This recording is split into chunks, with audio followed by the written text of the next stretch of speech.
Je me souviens quand j'avais 11 ans et que j'avais été littéralement traumatisé par un dentiste. Je commençais à mettre des bagues, tu vois, parce que j'avais les dents qui partaient un peu de travers et c'est pour ça que maintenant, bon, j'ai une bonne dentition, tu vois. Et à ce moment-là, où c'est que je commençais à mettre les bagues, je devais pas avoir de caries, tu vois. Et le dentiste, ce dentiste-là, il m'avait traumatisé, les mecs. Il m'avait arraché une dent sans anesthésie. J'étais là, je commençais à crier dans le cabinet des dentistes. Et je me souviens, la secrétaire, elle commençait à me dire, mais il va faire fuir tous les patients, tout ça, qu'il arrête de crier. Mais j'y pouvais rien, moi. Il me faisait ça sans anesthésie. Je sais pas si c'était une méthode à l'ancienne, tu vois. Mais le mal était fait, tu vois. Et il m'avait mis les bagues. Et pendant ce laps de temps-là, je me souviens quand j'étais petit, je mangeais beaucoup de sucreries, tu vois. Chose que je fais plus maintenant. Et chose que tu ne devrais pas faire. Ok. Et au bout de 6 mois, j'avais développé une carie, tu vois.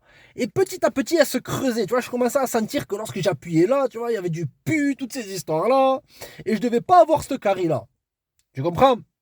Et si j'avais une carie malencontreusement, les mecs, je devais le dire à ma mère et qu'elle m'amène au dentiste.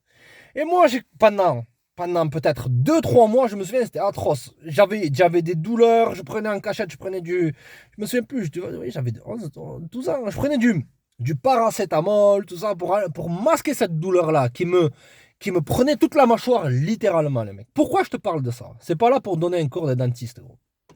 C'est que le moment où c'est que ma mère, elle me voit sur le lit, je me souviens encore, les mecs, j'étais sur le lit, la tête sur sur l'oreiller, comme ça, mais à pleurer, littéralement. Elle me dit, mais qu'est-ce qui t'arrive et tout, qu'est-ce qu'il y a, qu'est-ce qu'il y a, elle s'inquiétait. Je dis, regarde, j'ai montré ma dent, et là, elle m'a dit, mais va falloir tout recommencer, tout ça. J'ai pris une raclée, les mecs. Où c'est que je vais en venir, les mecs? Dans la vie, quoi que vous ayez pu faire, prenez toujours l'impact. Prends toujours l'impact dans ta vie.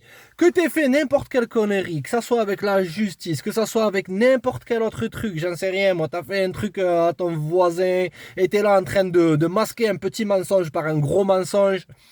Un jour ou l'autre, la vérité, elle ressort tout le temps, gros. C'est pour ça que nous, ce qui nous distingue des animaux, les mecs, c'est quoi? Nous, en tant qu'êtres humains. C'est que les animaux, ils vivent pour le moment présent. C'est-à-dire qu'ils essayent d'éviter la douleur, tu vois.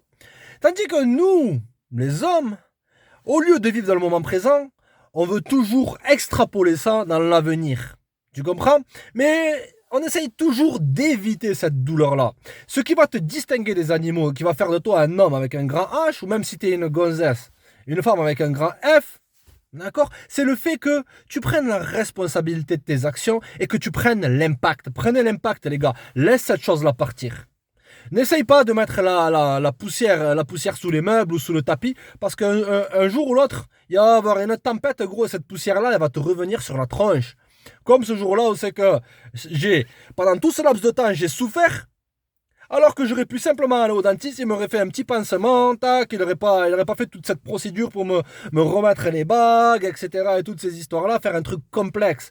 Parce que j'étais jeune, insouciant, et que je voulais éviter la douleur, de l'aiguille, de ci, de ça, tout ce qui passe. Alors que si tu prends l'impact maintenant, tu vas... Si tu prends l'impact maintenant, un jour ou l'autre, l'impact, il viendra à toi. Que t'aies fait n'importe quelle connerie, un jour, tu te feras choper, gros. Je te le garantis, frère. Combien de fois j'ai vu des mecs qui ont, oh, je vais faire une cavale, oh, moi, je suis un gangster, et c'est ça, ils se sont fait choper, ils ont vécu pendant toute cette période-là avec beaucoup de stress, et après, ils ont eu 10 fois plus lorsqu'ils sont passés au juge, lorsqu'ils ont été jugés, frère. Alors que si, directement, t'assumes, boum, tu poses carte sur table, j'ai fait ci, j'ai fait ça, boum. Tu vas éviter cette zone d'anxiété, cette zone de peur, cette zone de stress, c'est que tu as l'estomac qui est noué littéralement, et tu vas prendre l'impact cash, et après, c'est bon, c'est passé. Les gars, dans la vie, ça sert à rien de temporiser, d'essayer de gagner du temps, de se dire, mais ouais, mais tu vois, là, j'ai fait cette connerie-là, mais non, non, non, non, les gars. Croyez-moi les mecs, c'est très important ça, surtout pour les plus jeunes. Si vous avez fait un truc, prenez toujours l'impact. Prends toujours l'impact, gros. Il y a toujours un airbag, ne t'inquiète pas.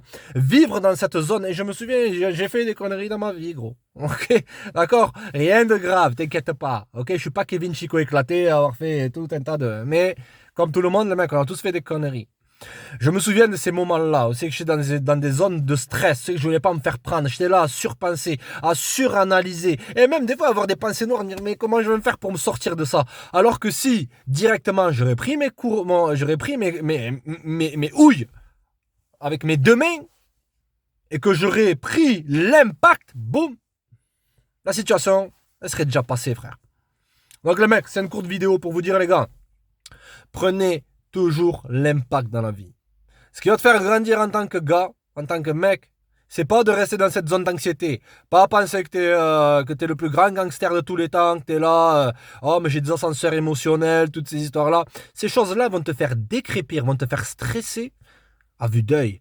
Et à la fin, tu vas être comme un raisin sec. Alors que si tu t'écrases, la chose est passée.